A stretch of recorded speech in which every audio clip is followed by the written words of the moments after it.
Hi Steve, thanks for taking time to chat. How are you? I'm good. How are you? I'm fine too, thank you. Good, good.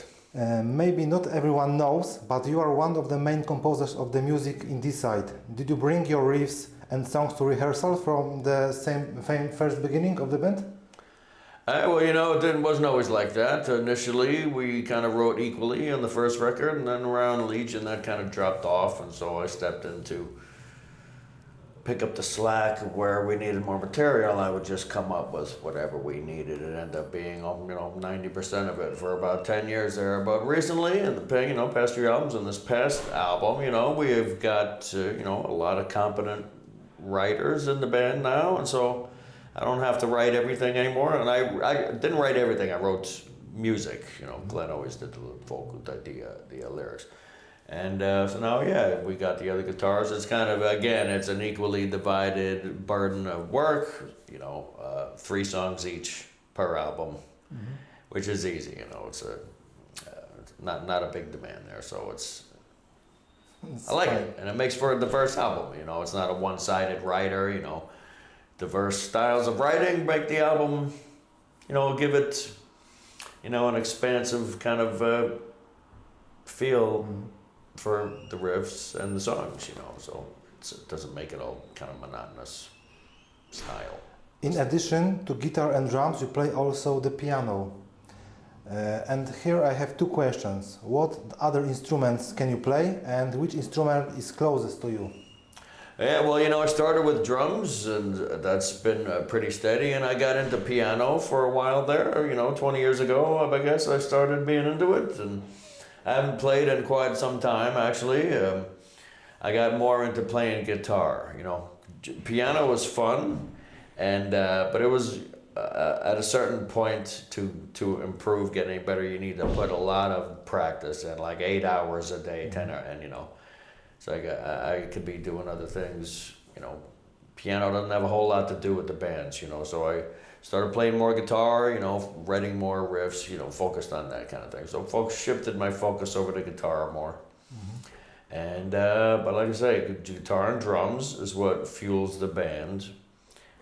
So that'll be first and foremost always. And drums always is my main instrument, so. Where does such diversity come from in your case? Did you grow up in house of musicians, or did you go to the music school? Oh yeah, neither, actually. No one in my immediate family, or even, I had a couple of cousins who played drums, not professionally or anything. They had drum kits at their house where I could go and, Steve! What? Alright, I need to talk to you when you're done. All right, I'll get with you. About the background of your... Yeah. Well, I'm kind of self-taught, just kind of got into it on my own, no real big family influence, but they were supportive, They got me gear when they could, So yeah, like I said, just kind of learned from albums. I took a couple of lessons, learned the Mel Bay Rudiment book, but never really went to school for it or anything. Like I said, just learned from listening to albums and playing along, find someone who's good and play like them, basically. Who inspires you most as musicians? Oh, well, gosh, drummers, I just still really dig all the modern drummers we play with and that I grew up listening to, hard rock and heavy metal drummers, we all know them. Songwriting wise, same thing, same bands, same people. The classical music era, I got a lot into Chopin and Franz Liszt and Beethoven and Rachmaninoff, because piano was kind of in its final stages of development there, and writing was also, so, it was a good self-taught kind of way to, it's worked out well, so. Your first band was Amon, before you changed the name on this side. Tell me, why did you change the name? I heard it was because of the King Diamond song Amon. It's true? Yeah, he had a record or a song called Amon Belongs to Them. And we were coming out with our thing right around the same time. And so we decided for it to not look like we had taken our name from his song title or whatever, we changed it to DEICIDE, which we had a song. True. The song was already written, and so we just took that as the band name. So that was your only idea of the new name, or you have different ones as well? No, that was it. It was a good choice, I think. Yeah, yeah. We were like, this is better than Amon anyway. It's like, anyway. So yeah, you know, worked out very well, I think. You've been playing in DEICIDE from the very beginning. The first years were a stable lineup with Hoffman brothers on guitars. They haven't played with you for 20 years now, I think. What was the real reason for the split with them? Oh, you know, just acrimony within the band. You know, it had come to a head several times before they left, and this last time was just the final blowout. And for me, it was, you know, they were just not responsible people enough to even be trusted to show up at a show anymore. I think the last straw, they walked off the last three shows of a tour. They just left. And now, from a business standpoint, I can't put my trust in that anymore, so it's over. You know, held it together, that original lineup, as long as possible, and then, you know, it's just at that point, there's no more business trust there, and I don't even like these as people anymore, so. It's understandable. It's not going to continue that way. I'm certainly not going to work under those conditions. Have you been in touch with them during this? I've seen one of them, you know, here or there at a show, one chat for 5 minutes, no big deal though. I read that Glenn was so tired of the situation in the band that he himself was planning to leave DEICIDE. Yeah? Oh yeah, he did the Vital Remains thing. He got going with that. Ah, okay. Did you consider that the situation that you would stay with your brothers and looking for a new vocalist? Have you got the idea in this No. time? Well, I mean, we just held DEICIDE together because that was always still a better fit for Glenn personally. But like I said, at that point, once the wheels fall off, you know, you gotta. New guitar player was Jack Owen, who had recently left Cannibal Corpse, tired of playing death metal. And why he jumped from the one death metal to the other death metal? Yeah, I remember that. Well, you know, I remember Jack said that he had seen Eric out. He came to a Cannibal Corpse show before Eric quit DEICIDE, and that he was talking to Jack, saying how he hated being in DEICIDE. He can't wait to quit, and so Jack started learning DEICIDE songs right away because he knew eventually Eric was going to quit. So as soon as Eric quit, Jack got the word, and he had already known, like, learned 10 DEICIDE songs. And he came over that next weekend and was already playing with us. So when he said maybe he hated death metal, he did go with his band Adrift for a while. He thought that was going to take off huge. And it was more of a radio rock band, you know. So he did have his kind of foot in that door. But I don't know, he came along with DEICIDE pretty good, and you know, he was with us for a good while there. And yeah, you know, it was lucky to have him there when we did, because it helped us to kind of hit the ground running right after that split with those guys, you know, so. Yeah, it was interesting how that came together. And why he left DEICIDE? Oh, you know, we just had a difference over writing. You know, some of the songs needed some help. I took some liberties in fixing the songs, and then he didn't like it. I was like, well, you know, and I had money too. I was like, dude, I just fixed your song. I created one song out of 3 parts you had in 3 separate songs. I brought them together and made one song that Glenn likes now. And he didn't like that. Okay. So he left. And then we kind of never heard from him. Like 2-3 weeks go by, never heard from him. I thought, well, I guess he's gone. So. What's that? About the brothers, they started playing then again, but as Amon, and recorded only one album during these 20 years. Have you been listening to this one? I heard it, I think, but no, I mean, it's alright, but I mean, if that's all you got in 20 years is one record and 2 fucking shows, that's not very good. And even now they are not both in the same band as I don't think they're speaking to each other. Oh, okay. That's what I heard. But I don't know, I just hear the rumors everyone else does. You It's more fucking comical fodder than anything at this point for me. Just passed. Around the time of album Till Death Do Us Part, the band almost split up, and it seems that you have saved the situation because you write all music, I think. Why the other guys was not interested in playing or in band? Yeah, not really. We kind of, everyone just was taking some time off. And, you know, it was like, well, we can do an album. And everyone was like, yeah, I guess. I was like, okay then. So I pretty much ended up doing it myself. You know, the guys came in to play some leads. And Glenn, wrote all the lyrics and did the vocals and such. And we got a record out of it, so even though we had some downtime, kind of split away from each other, we weren't really split up. We were just kind of down for a while. We got a record out, managed to tour for it still, and kind of held the band together, Have you got a plan B if the band will split up then? Because the lack of their interest could be, you know what I mean, they won't be interested at all. Have you been thinking about, I don't know, new band or something?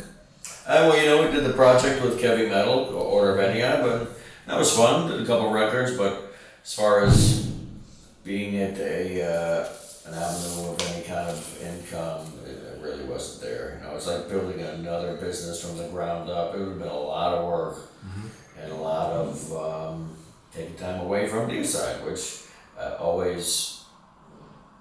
always getting offers to play. So that's not a problem. We can go do a tour or a show anytime.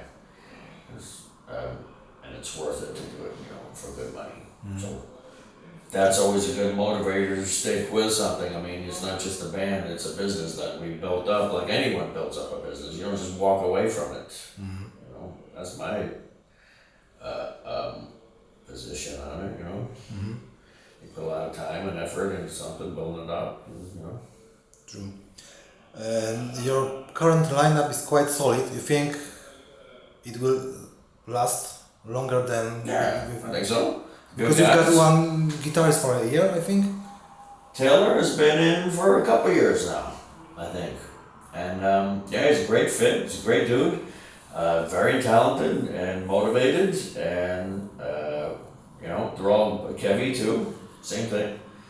Both good guys, senses of humor, pretty straight and narrow dudes, not fucked up on drugs or booze or anything, so they're competent and efficient and they fit in well and they keep us going. I mean, Glenn are older and Kevy's up there too in age, he's 50 something, early 50s, so he's no young guy. Taylor's the young dude now, 30 something or whatever he is in there, so. It's another new good injection of fresh blood into the band that can keep us going for another, hopefully, 10 years. We just did a good record. We already got material kicking around for another one. And, we can certainly tour for another couple of years. Definitely. So you started writing a new material? Yeah, we got some new material going, sure. Good one. We haven't started working on it, but we're, our collection of ideas that we had, we certainly have enough to get rolling. The reprints of the first albums were released in boxes. Why they haven't been released as a separate ones like they were before? The records, the early records in a box set, you mean? I don't know, it's just how they do things, someone offers to put together a box set, it's not up to us to tell them how to do their business, if they want to do a box set, it seems artful, and it's like, sure, sounds like a good idea, go for it. And other albums, later albums, are not so available now as well. Are you planning to reprint them? Like I said, that's up to those labels. I think Earache is going to, they always say they're doing a rerun of something. And then I think we were with Century Media there for a while. Depends, it's up to them what they want to do with their records. If they want to reboot them, go for it. Okay. Since the beginning, your activity, the topics of your lyrics have been satanism and religion. Lyrics are Glenn's domain, and what is your view on these topics? I think it's great. So you can sign under these ideas as well? Sure, yeah. After the release of Legion, when playing in Stockholm, there was a situation with a bomb. Do you remember that situation? I do. And what was going on then? Someone blew up some kind of a pipe bomb or some kind of package bomb out by the back door of the gig. And it ended up stopping the show. But since no one would leave, when the police told them to leave, the police let us play 2 or 3 songs. I think it ended up being 5 songs. Just so it would satisfy everyone, there wouldn't be a riot and they could get them to leave. So once we did that, they got everyone to leave and then they escorted us, a police escort, to the border. And I forget where we went after that. But then the word of the bombing got out. Some animal rights group or something got inspired by it and threatened to blow up the show in London that was on the same tour. And so that put a big scare into the opening bands. I think Gorefest decided to drop off the tour and not come do the London show. I think Atrocity, maybe they came with us, I forget. I think they did play with us. Anyway, so we went to London, did the show, and someone threw like a shoebox over the wall and evacuated the show, let everyone back in, and then we were up against a curfew, so we only played like 20 minutes or a half hour, we didn't get to do the full show. But we did it at least, and so, people just getting their jollies out there with the bombs and with the threats and with the fucking around. Hey, they're gonna do what they're gonna do, and we're gonna do what we're gonna do, so we just kept doing what we did, and the show went on, and Did they catch them? I don't know. I don't think so. Okay. How did it happen that you appeared on the blacklist of animal rights activists? I think word got out. Glenn was doing an interview, and he had a BB rifle, and he shot a bird or a squirrel or something with it in front of the interviewer. So word got out about that. And he shit hit the fan. It's Florida. There are varmints. And I don't know, what do you want from me?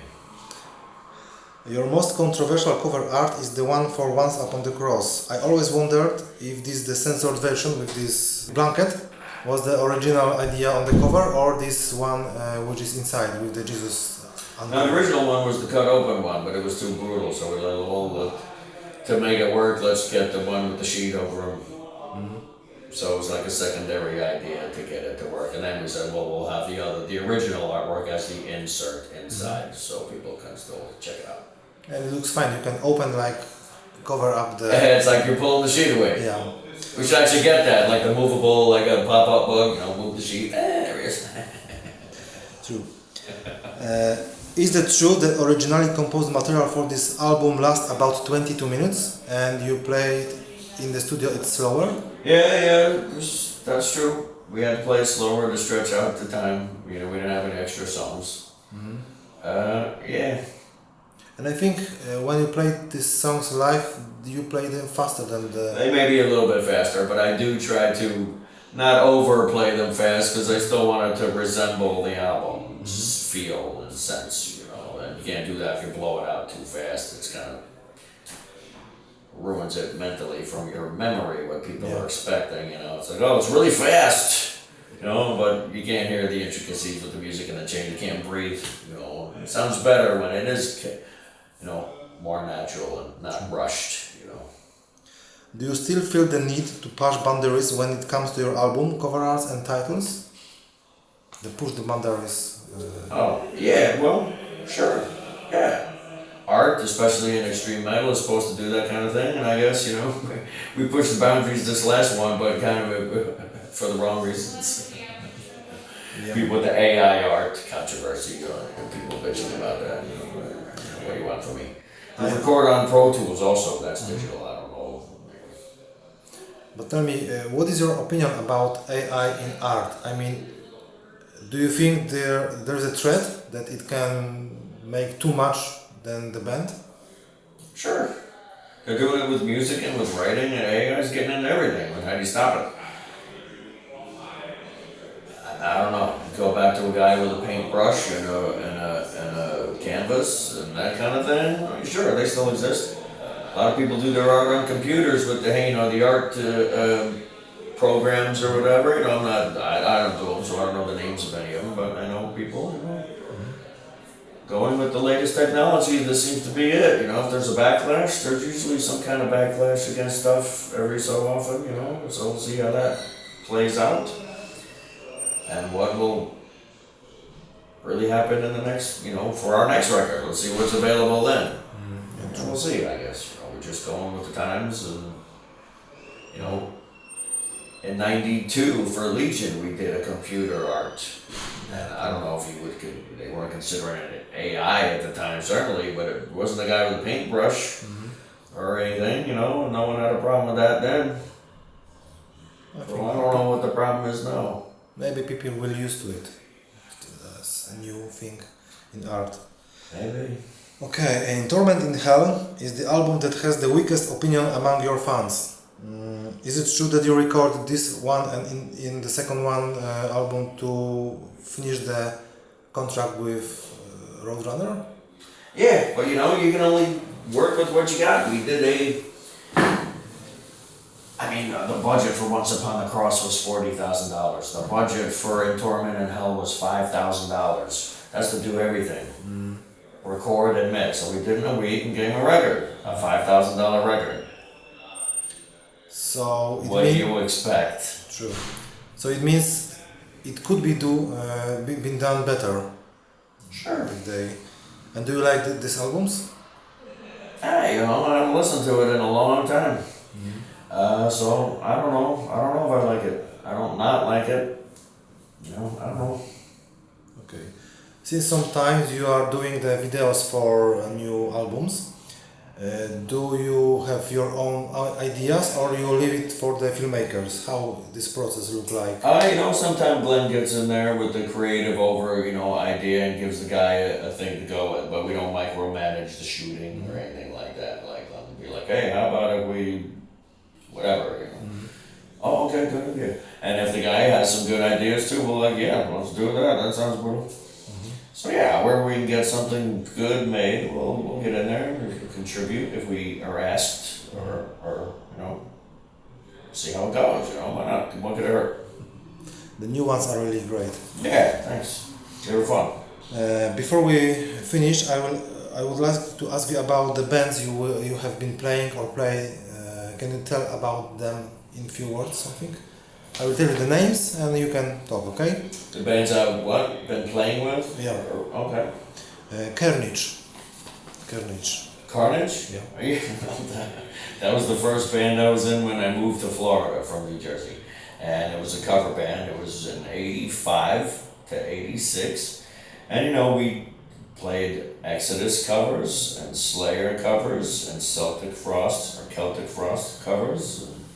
Dark Angel covers, and you know, we had about 10 or 12 songs, and we never did any shows or anything like that. And we kind of just fell apart, you know. We lost our rehearsal place due to not paying the rent, you know, so that was the end of that. But I was in that with the Hoffman brothers, so we stuck together and played, and we moved over to his bedroom and set up in there, and were able to continue, you know, just keep it together until '87, the next year, when we met Glenn. So that was Carnage. It was to stepped us into Amen. You know. Council of the Fallen. Council of the Fallen, yeah, that is Kevin Metals, who is Kevin Currian, who is in the band now. That was Kevin's band before he joined us. It was called Council of the Fallen. And he had songs on there that we reworked, and then he added some new ones of his that became the Order of Eniad band and that first record. Yeah, so that's Kevin Metal. He's a very talented guy, very productive, writes a lot of music and a lot of lyrics, and they're all very good. Order of the Ennead. Order of Eniad, I think it's pronounced Eniad. Eniad. But don't quote me. Anyway, yeah, that was what Council of the Fallen became with Kevin. And like I said, it was a lot of fun, a lot of great material. A great guitarist, John Lee, who was a student of Ralph Santalla. Yeah. You know, so it was very similar lead style, which he brought to Order of Eniad. And we got together because of Scott Patrick, who introduced Kevin to me. And so he was the bassist. And we did a couple of tours. We went to Europe with Vital Remains, and we toured America with DEICIDE. And so I was playing drums twice a night. Oh. And we did that a couple times for a couple years, and like I said, it ran its course. You know, we did 2 records for Earache and then got dropped, and so we had no label. And John Lee went back to college, you know, so he was kind of out of the picture. But it was Kevy's stepping stone into DEICIDE. You know, it's what he got acquainted with Glenn, and we were at the point where we needed a guitarist. It was like, why don't we just have Kevin step in? And he did. It was perfect. You mentioned Ralph. Tell me, how was working with him? Yeah, it was great. Well, you know what? He was great in the studio. It was a real genius at work, and getting to watch him, how he laid out his leads and planned them and worked it out, was an amazing thing to see. It was really great. I learned a lot of it from it personally. But live, he's kind of a train wreck, you know, God bless him and everything. But, and I don't mean to speak ill of the dead, he was certainly a very funny man and smart and fun to be around. But live, he was kind of a mess, you know. And so we were kind of sloppier live because of it, you know, sadly. And, you know, we got a lot of backlash from the black metal community who hated that the record was too melodic and that Ralph was a Christian. It's like, so, and plus just being a fresh split from the Hoffman brothers, kind of half of our fan base were divided. Like, they loved the Hoffman so much that the Hoffman fans turned on us extra hard. So it was kind of it was an uphill battle, you know, with Ralph. And I say maybe it was the right choice. We got Homage for Satan out of it, the song, which people seem to like to this day, and people say they really love Stench, you know, some of the fans. So I don't think it was a mistake to make the record or to have him in a band. In retrospect, at the time it was difficult, but he's gone now, sadly. And but it was looking back, I'm glad we did that work with him, because we were able to capture a lot of his last, and I think some of his best work. So in that sense, I'm glad it happened. Yeah, and you know, we'll see what how it plays out. What the fans think. I think when you release the Stench of Redemption, we can say that the DEICIDE get the new blood, because it was much more powerful album than the last. For sure, yeah. Like I said, the fresh blood, the excitement of that, it was a big boost. Like I said, after the split with the Hoffmans, we really hit the ground running, was the point that I like to make. It's important in a situation like that to get your name out there. I mean, do not let 20 years go by before you put out a record like they did. You know, we hit the road that year. We put out a record the next year, and then we put out another record, and then we put out another record, and we did, 10 tour, 20 tour, I don't even know. We kept working. I wouldn't sit around bitching for 20 years, talking shit on the internet. We let the metal do the talking. Okay, Steve, thank you for your time, and last words. It's you. Yeah, just thanks a lot to everyone for their support over the years. Thank you for the interview and your interest, and just hope everyone digs the new record and comes out to see us when we're in your town. Thanks. Awesome, man. Thanks.